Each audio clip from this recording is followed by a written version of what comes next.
Good morning, all of you. Our today's topic is extra chromosomal inheritance. Myself, Dr. Shubhangi Gawande, Assistant Professor, Department of Zoology, Shri Shivaji College of Art, Commerce and Science, Akola. As you know, mitochondria is the organelle present inside the cell. But why mitochondrial DNA inherited maternal, not paternally inside the cell? So you think about fertilization. तो आज हम देखेंगे inheritance of mitochondrial DNA. Mitochondrial DNA is inherited maternally in most animals. Fathers only give gene to their children but cytoplasm through their egg cell. Since mitochondria are in the cytoplasm and reproduce themselves, they only are inherited from mothers. Hence, this pattern of mitochondrial DNA inheritance is well known as maternal inheritance. तो आप इस diagram में देख सकते हो, यहाँ पे क्या है, mitochondrial DNA comes from mother. ठीक है, यहाँ पे आप देख रहे हो mitochondrial DNA comes from mother and the nuclear DNA comes from both parents. जो माइटोकॉन्ड्रियल डीएनए ये ओनली हमारे मॉम की तरफ से आता है और यहाँ पे जो न्यूक्लियर डीएनए है वो दोनों पेरेंट्स की तरफ से आता है. तो ये है पूरा ऑफस्प्रिंग सेल, इसको बोलेंगे हम लोग जाइगोट. तो अभी इस डायग्राम में देखो, nuclear DNA inherited from all ancestor and mitochondrial DNA inherited from a maternal lineage. तो nuclear DNA inherited from all ancestor means दोनों पेरेंट की तरफ से क्या है, न्यूक्लियर डीएनए हमारे बॉडी में क्या है, हमारे सेल में ट्रांसफर हुए हैं. तो ये हो गए हर एक जनरेशन, जो कि यहाँ पे 4 जनरेशन दिए हम लोग अभी उसमें बोलते हैं हेरिडेटरी, जिसको transmission of character from one generation to the next generation. उसी तरह से nuclear DNA transfer from both parents, और ये हो गया ऑफस्प्रिंग यहाँ पे. और आप यहाँ पे देख सकते हो, जो यहाँ पे रेड कलर इंडिकेट किया है वो है female. Mitochondrial DNA inherited from a maternal lineage. ये सिर्फ मदर से हमारे बॉडी में आता है. तो मदर से ही क्यों आता है, तो वो हम आगे की डायग्राम में देखेंगे. यह फादर से नहीं आता, आप हर एक डायग्राम में देख सकते हैं. ये हो गई पहली जनरेशन, ये second one, then third and the fourth generation. क्या हुआ यहाँ पे हर एक जगह पे क्या हुआ, मदर से ही क्या हुआ, जो माइटोकॉन्ड्रियल डीएनए है वो क्या हो गया, यहाँ पे इनहेरिटेड हो गया. तो यहाँ पे ओनली मैटरनल लीनिएज क्यों. अभी यहाँ पे देखो, ये हो गई एग सेल और ये हो गई sperm cell. One is egg cell, egg produce by mother and the sperm produce by father. तो अभी यहाँ पे आप देख सकते हो, ये हो गई एग सेल, ये हो गया न्यूक्लियस, और ये पूरे हो गए यहाँ की ऑर्गेनेल्स जो कि साइटोप्लाज्म में रहते हैं. अगर साइटोसेल बोलेंगे तो विदाउट ऑर्गेनेल्स, और उसमें अगर ऑर्गेनेल्स प्रेजेंट है तो वो क्या हो गया, साइटोप्लाज्म. अभी यहाँ पे आप देख सकते हो, ये हो गई स्पर्म सेल. स्पर्म सेल में क्या रहता है, head region, neck region and also the tail. तो यहाँ पे जो है, यहाँ पे जिसका कॉलर है, तो वहाँ पे क्या है, माइटोकॉन्ड्रिया प्रेजेंट है. अभी माइटोकॉन्ड्रिया किस लिए रहता है, तो माइटोकॉन्ड्रिया का काम क्या है स्पर्म में. तो अभी हमने क्या बोला कि मैटरनल लीनिएज से क्या होता है, माइटोकॉन्ड्रियल डीएनए क्या होता है, इनहेरिट होता है हर एक बॉडी में, हर ऑफस्प्रिंग के बॉडी में. तो फिर स्पर्म में अगर माइटोकॉन्ड्रिया है तो उसका काम क्या है.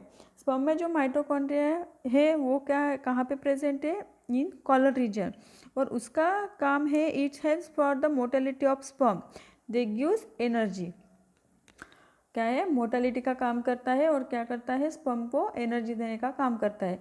तो अगर यहाँ पे माइटोकॉन्ड्रिया प्रेजेंट है तो small amount of mitochondria present in cell, जो न्यूक्लियस का यहाँ पे रीजन है वहाँ पे small amount of mitochondria present है.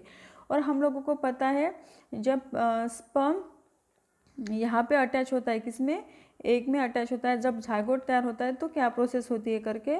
तो अभी यहाँ पे देखो, और इसमें क्या है, हर एक ऑर्गेनिज्म प्रेजेंट है, और यहाँ का माइटोकॉन्ड्रिया वैसे ही रहता है. स्पर्म ही क्या रहता है, एग को क्या करता है, अटैच होता है. तभी आप यहाँ पे देखो, ये हो गई स्पर्म की डायग्राम, ये हो गया इसका कॉलर रीजन, और यहाँ पे क्या प्रेजेंट है, माइटोकॉन्ड्रिया, जो कि क्या है यहाँ पे स्मॉल अमाउंट ऑफ प्रेजेंट है और ज़्यादा कहाँ पे प्रेजेंट है, इन कॉलर रीजन। लेकिन इन स्पर्म इन एक सेल में क्या है, हर एक ऑर्गेनेल्स यहाँ पे प्रेजेंट रहते हैं। आप यहाँ पे देख सकते हो, यहाँ पे जब स्पर्म अटैच होता है तो यहाँ से निकल के जाता है, तो दो जो न्यूक्लियस है इसका क्या होता है, यहाँ पे फ्यूजन होता है। फ्यूजन हो जाने के बाद आगे की प्रोसेस होती है, जैसे कि ग्लास्टोमियर, हर एक सेल आपको पता है, देन एम्ब्रियो फॉर्म होना, ये सब प्रोसेस यहाँ पे होती है। तो अभी यहाँ पे आपको पता चल ही गया होगा कि स्मॉल अमाउंट ऑफ माइटोकॉन्ड्रिया यहाँ पे ट्रांसफर होता है, एंड देन यहाँ से क्या करता है, ये सिर्फ एनर्जी फॉर्म करता है, एनर्जी देता है किसको, स्पर्म को, और यहाँ से ये पूरा पार्ट निकल के जाता है। देन यहाँ पे दो न्यूक्लियस का फ्यूजन होता है, और यहाँ पे कौन सा माइटोकॉन्ड्रियल डीएनए काम में आता है, यहाँ पे सिर्फ मैटरनल लीनिएज का, या मतलब सिर्फ एक सेल का यहाँ पे क्या रहता है काम में, माइटोकॉन्ड्रियल डीएनए। सो हम इसलिए बोलते हैं कि जो माइटोकॉन्ड्रियल डीएनए है inherited from a maternal lineage, जो कि आप इस डायग्राम में देख रहे हो। देन आप यहाँ पे देख सकते हो how to degrade the mitochondrial DNA in sperm. Then next topic is maternal inheritance of kappa particles in paramecium and shell coiling in limnia. First we will see the maternal inheritance of kappa particles in paramecium. It was studied in the strain of Paramecium aurelia by the scientist Sonneborn in the year 1938. First किसने study किया इसके ऊपर, Sonneborn ने। Then Paramecium aurelia gives two types of strain, namely killer strain and the sensitive strain. The killer strain should have a dominant gene plus kappa particle. The sensitive strain contain any one three from the two elements, that is either dominant gene or the kappa particle. The dominant gene will produce kappa particles which will produce a toxin paramycin. ठीक है, अभी हम आगे diagram में देखेंगे इसका explanation. To understand the concept of kappa particle inheritance, let us cross a pure killer and the sensitive strain. The pure killer strain will have both dominant gene, that is capital K plus a protein factor paramycin. The pure sensitive strain will only have the recessive gene. तो अब यहाँ पे आप इस diagram में देख सकते हो, ए हो गया killer strain and this is the sensitive strain. तो किलर स्ट्रेन में जो आपको डॉट डॉट लाइक स्ट्रक्चर दिख रहा है यहाँ पे is called as kappa particle. Then यहाँ पे क्या है, ये पूरा जो साइटोप्लाज्म है ये क्या है, वैकेंट है, इज द सेंसिटिव स्ट्रेन। इसका साइटोप्लाज्म क्या है, पूरा kappa पार्टिकल से भरा हुआ है, is the killer strain. Then killer strain is the capital K and the sensitive strain is the small K. अभी यहाँ पे पूरा क्या दिया गया है, यहाँ पे पूरा कॉन्जुगेशन प्रोसेस दी है। What is mean by conjugation, आपको कॉन्जुगेशन क्या है पता है, क्योंकि आप लोगों ने कॉन्जुगेशन इन बैक्टीरिया में देखा था, क्या होता है वहाँ पे डायरेक्ट कांटेक्ट होता है। लेकिन यहाँ पे अभी देख रहे हो आप लोग, यहाँ पे क्या होगा कॉन्जुगेशन में, फर्स्ट क्या होगा यहाँ पे पहले होगा न्यूक्लियर का डिवीजन। ठीक है, आप लोगों को पता है what is karyokinesis and what is the cytokinesis. Karyokinesis में क्या होता है, पहले न्यूक्लियर डिवीजन होता है, देन साइटोकाइनेसिस में क्या होता है, साइटोप्लाज्मिक डिवीजन होता है। इसी तरह यहाँ पे हम देखेंगे यहाँ पे क्या होगा, यहाँ पे पहले न्यूक्लियर का डिवीजन होगा एंड देन क्या होगा, साइटोप्लाज्म का डिवीजन होगा। तो यहाँ पे हम लोगों को डिवीजन नहीं देखना है, यहाँ पे हम लोगों को सिर्फ ये देखना है how to transfer the killer strain. First आप यहाँ पे अभी देखो, killer strain is the dominant, ठीक है, and responsible for kappa particles, and if anyone absent that is the sensitive strain, मतलब यहाँ पे कुछ भी प्रेजेंट नहीं है, एंड इज द कैपिटल के। This killer strain are responsible for the production of toxin, that is paramycin, and that paramycin is kills the other type of bacteria. This is the sensitive strain. जो पैरामाइसिन toxin है यहाँ पे वही क्या करता है, यहाँ पे हेल्प करता है, कौन सी है, मतलब अदर बैक्टीरिया को किल्स करने के लिए, मतलब अदर स्ट्रेन को किल्स करने के लिए कौन हेल्प करता है, किलर स्ट्रेन। देन अभी यहाँ पे देखो आप, यहाँ पे क्या होगा, पहले सबसे पहले क्या होगा, यहाँ पे न्यूक्लियर मटेरियल जो है क्या होगा, वो एक्सचेंज होगा। Conjugation takes place less than 3 minutes. 3 minutes में जो कॉन्जुगेशन होगा वो किस में होगा, इस न्यूक्लियर मटेरियल में होगा। यहाँ पे क्या होगा, एक्सचेंज होगा। मतलब हमने अभी देखा है जो पहला किलर स्ट्रेन, इसमें कैपिटल प्रेजेंट है, और सेंसिटिव स्ट्रेन में क्या है, यहाँ पे स्मॉल के प्रेजेंट है। तो क्या होगा, यहाँ का एक कैपिटल के इधर चला जाएगा और यहाँ का एक स्मॉल के इधर चला जाएगा। ठीक है, तो यहाँ पे क्या होगा, न्यूक्लियर मटेरियल एक्सचेंज होगा।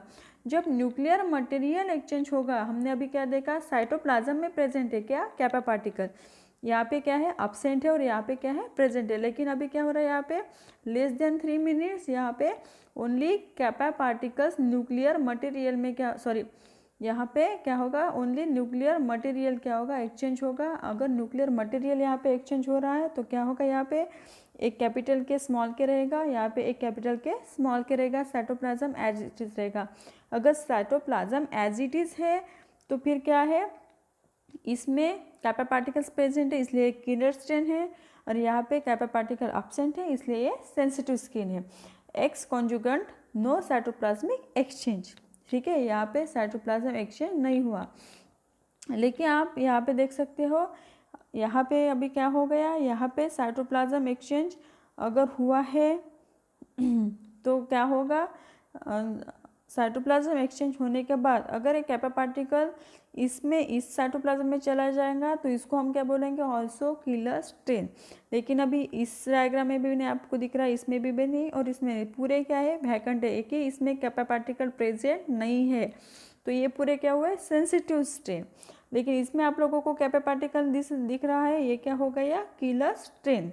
ठीक है, मतलब अगर साइटोप्लाज्मिक मटेरियल एक्सचेंज होने के वक्त अगर यहाँ से जो कैपा पार्टिकल, हमने अभी बोला कैपा पार्टिकल का काम क्या है, वहाँ पे टॉक्सिन तैयार करना। कौन सा टॉक्सिन, पैरामाइसिन। अगर पैरामाइसिन यहाँ पे चला गया तो क्या होगा, यहाँ पे कैपा पार्टिकल्स तैयार हो जाएंगे, और कैपा पार्टिकल्स तैयार होने के बाद जो सेंसिटिव स्ट्रेन था वो किसमें कन्वर्ट हो जाएगा, किलर स्ट्रेन में।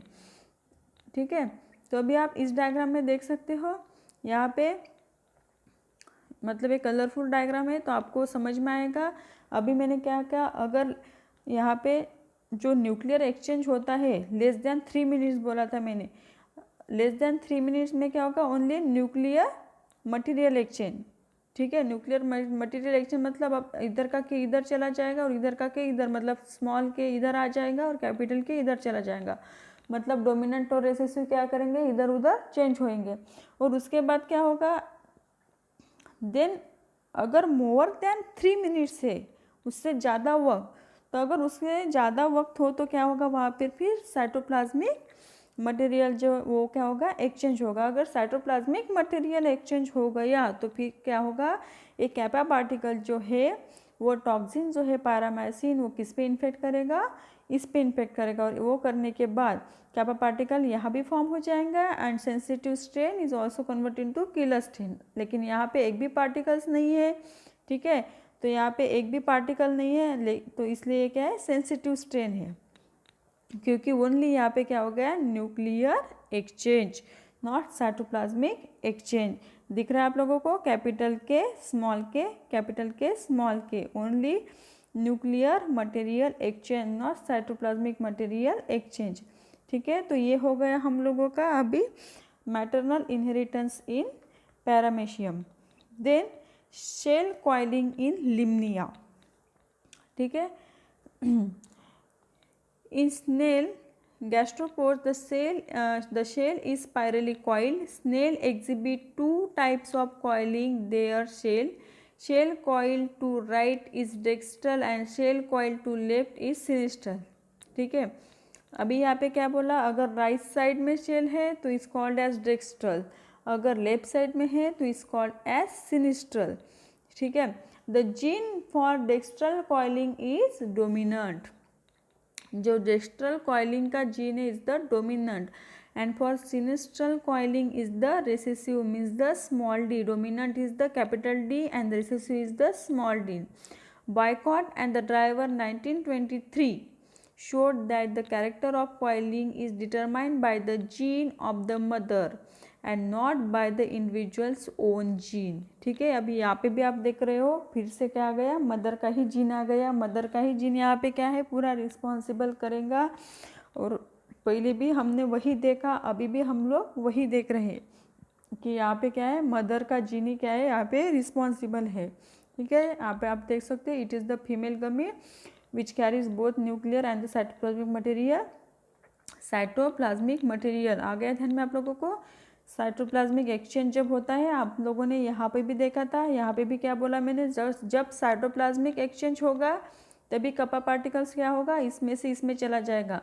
और जो पैरामेसिन नाम का टॉक्सिन है वो क्या करेगा, यहाँ पे कैपा पार्टिकल यहाँ पे फॉर्म करेगा, यहाँ पे क्या करेगा, सेंसिटिव स्ट्रेन को इन्फेक्ट करेगा and then sensitive strain is convert into the killer strain. लेकिन कब, जब साइटोप्लाज्मिक मटेरियल एक्सचेंज होगी। ठीक है, और फिर आप यहाँ पे भी वही देख रहे हो, it is the female gamete which carried both nuclear and the cytoplasmic material. Then sperm, it is the male gamete which only carries the nuclear material. Only mother gamete will inherit the cytoplasm। आ गया ध्यान में, only male gamete inherit the cytoplasm। Male gamete ही क्या करता है, inherit करता है किसको, साइटोप्लाज्म को। Then zygote, it is the product as a result of cross fertilization. ठीक है, अब आप इस डायग्राम में देख सकते हो, पहले आप ये पढ़ेंगे, shell coiling in the hermaphrodite snail Limnaea peregra may be right handed dextral और लेफ्ट हैंडेड सिनिस्ट्रल। ठीक है, राइट हैंडेड डेक्स्ट्रल, इसके आप लोग डायरेक्शन देख सकते हो, clockwise then anti clockwise. Right handed, left handed is the clockwise and is the anti clockwise. इसकी डायरेक्शन अभी आप लोग यहाँ पे देख सकते हो। Then the coiling depends on the genotype of egg donor parents. ठीक है, कॉइलिंग किसके ऊपर डिपेंड है, एग डोनर पेरेंट्स के ऊपर, regardless of the phenotype of that parent. If that parents is capital D और capital D small D, the offsprings will be dextral. क्या बोला यहाँ पे, if that parents is capital D और capital D small D, the offsprings will be dextral. तभी इस diagram में आप देख सकते हो, dextral is the dominant and denoted by the capital D is the first generation and sinistral is the recessive denoted by the small d। And अभी यहाँ पे आप देख सकते हो, जो कैपिटल डी है, जो डेक्स्टर है, always responsible for the protein, this protein present in the cytoplasm. और यहाँ पे क्या है, यहाँ पे प्रोटीन एब्सेंट है, यहाँ पे प्रोटीन प्रेजेंट ही नहीं है। देन यहाँ पे क्रॉस हो जाने के बाद अभी आप यहाँ पे देख सकते हो, capital D and small D, capital D and small D, जैसे हम लोग पहले से ही क्रॉस करते आए हैं। तो यहाँ पे जो सेकंड जनरेशन मिल गई, capital D small D, capital D small D. ठीक है, अभी इसके बाद अभी मैंने क्या बोला, यहाँ पे एक सेल से ही क्या होता है, यहाँ पे प्रोटीन क्या होता है, ट्रांसफ़र होता है। मतलब साइटोप्लाज्म से ही क्या होता है, प्रोटीन ट्रांसफ़र होता है और साइटोप्लाज्म में ही क्या है, प्रोटीन प्रेजेंट है। तो अगर साइटोप्लाज्म में ही प्रोटीन प्रेजेंट है तो आप यहाँ पे देख सकते हो, यहाँ पे स्टार्टिंग ही कहाँ से हो गई, मदर सेल से हो गई। ठीक है, capital D is the egg and small D is the sperm, मतलब ये हो गई मदर और ये हो गए फादर। ठीक है, तो मदर से ही क्या हो गए, हर एक जगह पे प्रोटीन क्या हो गए, ट्रांसफ़र हो गए। और मैंने आपको जब साइटोप्लाज्म का मतलब माइटोकॉन्ड्रियल डीएनए पढ़ा था तो वहाँ पे भी क्या हो गया, मदर थ्रू ही क्या हुआ था, वहाँ पे माइटोकॉन्ड्रियल डीएनए ट्रांसफ़र हुआ था। जब हम लोगों ने पैरामेशियम का एग्जाम्पल दिखा था वहाँ पे भी क्या हो गया, साइटोप्लाज्म थ्रू ही क्या होता है, वो टॉक्सिन पैरामेसिन जैसे कैपा पार्टिकल क्या होता है, ट्रांसफ़र होता है। और यहाँ पे भी सेम थिंग है, यहाँ पे भी क्या है, साइटोप्लाज्मिक के थ्रू ही क्या होता है, प्रोटीन क्या होता है, ट्रांसफ़र होता है। देन यहाँ पे सेकंड जनरेशन आप देख सकते हो, यहाँ पे सेकंड जनरेशन में क्या आ गया, capital D small D and then capital D small D, sorry capital D small D, capital D small D, then small D. ठीक है, और डेक्स्टर सेल फर्टिलाइजेशन। तो यहाँ पे भी क्या है, वही सेम बात है, लेकिन यहाँ पे आप लोगों को दिख रहा है ये सिनिस्ट्रल, ये भी सिनिस्ट्रल और पूरे क्या है डेक्स्ट्रल है, मतलब यहाँ पे क्या है पूरे प्रोटीन्स फॉर्म हुए हैं, लेकिन ये आ गया सिनिस्ट्रल। अगर हम लोग अभी यहाँ पे पूरा मदर के साइटोप्लाज्म से प्रोटीन ट्रांसफर हो रहे हैं तो it's also small D and convert into the dextral, ये भी डेक्स्ट्रल में फॉर्म हो सकता है क्योंकि उसके साइटोप्लाज्म में अगर प्रोटीन प्रेजेंट हो तो। अगर इसके साइटोप्लाज्म में प्रोटीन प्रेजेंट नहीं है तो वो क्या रहेगा, सिनिस्ट्रल रहेगा। तो आप आगे के डायग्राम में देख सकते हो, यहाँ पे अभी देखो dextral is the dominant denoted by capital D, sinistral is the recessive denoted by small D. Then cross करने के बाद आपको क्या मिल गया यहाँ पे, heterozygous, capital D and the small D is the dextral F1 generation. Then capital D small D cross with the capital D small D, मतलब डेक्स्ट्रल क्रॉस विद डेक्स्ट्रल, ठीक है। तो अभी यहाँ पे क्या हो गया, मदर से क्या हो गया, यहाँ पे प्रोटीन ट्रांसफ़र हो गए। देन यहाँ पे देखो capital D small D, capital D small D. तो अभी यहाँ पे ये डोमिनेंट बोलेंगे हम इसको, कैपिटल डी स्मॉल डी है तो हमने इसको भी डेक्स्ट्रल बोला था क्योंकि ये हेटेरोजाइगस है, यही भी हेटेरोजाइगस है, लेकिन यहाँ पे क्या है स्मॉल डी है, ठीक है। लेकिन अभी देखो यहाँ पे स्मॉल डी, अब यहाँ पे हमने बोला कि small D is the sinistral, ठीक है, एंड यहाँ पे क्या है प्रोटीन अब्सेंट है। लेकिन अभी आप एक बात ध्यान में रखो, हमने अभी क्या बोला था यहाँ पे, this D responsible for the protein, कौन सा डी, जो कि कैपिटल डी है, ये रिस्पॉन्सिबल किस लिए है, प्रोटीन के लिए रिस्पॉन्सिबल है। And this protein present in the cytoplasm, वही प्रोटीन किस में प्रेजेंट है, साइटोप्लाज्म में प्रेजेंट है। अगर इसी साइटोप्लाज्म में पहले जनरेशन में क्या हो गया, प्रोटीन ट्रांसफर हो गया, इसी साइटोप्लाज्म से क्या हो गया, सेकंड जनरेशन में प्रोटीन फॉर्म हो गया। तो इसमें प्रोटीन फॉर्म हो जाने के बाद क्या होगा, हर एक सेल में क्या है, यहाँ पे प्रोटीन है। तो जो स्मॉल डी है इज ऑल्सो द डेक्स्ट्रल, क्योंकि इसके भी साइटोप्लाज्म में क्या है, प्रोटीन प्रेजेंट है। अगर इसमें प्रोटीन अब्सेंट रहता तो इज द सिनिस्ट्रल, लेकिन इसमें प्रोटीन प्रेजेंट है सो इज द डेक्स्ट्रल, ठीक है। मतलब यहाँ पे जो F2 जनरेशन आ गई वो क्या है, डेक्स्ट्रल एंड द डेक्स्ट्रल, मतलब small D is the dextral. Then in F3 generation अगर देखी जाए तो यहाँ पे कुछ यहाँ पे ट्रांसफ़र हो सकता है, यहाँ पे कुछ आपको अलग से कुछ दिख सकता है, कहाँ पे, इन F3 जनरेशन में, मतलब जो स्मॉल डी है is also convert into the sinistral, ठीक है। लेकिन अब ये कैसे हो रहा है, ठीक है। तो ये जो बात है, जैसे हम लोगों ने यहाँ पे रिसेसिव बोला, लेकिन यहाँ पे अभी क्या हो गया, ये डोमिनेंट हो गया, मतलब डोमिनेंट मतलब है ही रेसेसिव है क्योंकि ये आपको होमोजाइगस दिख रहा है।